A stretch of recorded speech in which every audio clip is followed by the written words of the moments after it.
How to use Zapier with Shopify. Hello everyone, welcome back to our channel. In today's video, I'm gonna show you how you can use Zapier with Shopify. So first of all, just open your browser and here on the search bar, just search for Zapier. And just click on the first link that you see on the top. Just wait it for load.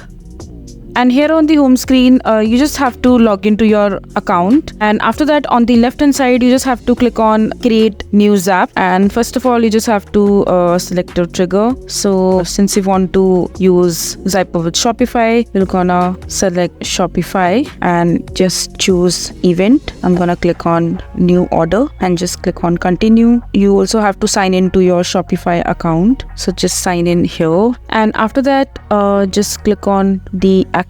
I'm just gonna select Google Sheets. I just choose an event. I'm choosing create a spreadsheet and just click on continue. And once you fill in all the details and once you click continue, you just have to publish your Zap. And this is how you will be able to use Zapier with Shopify. So that is it for this video. If you find this video to be helpful, make sure to hit that like button and don't forget to subscribe to our channel for more such informative videos, and I'll see you the next time.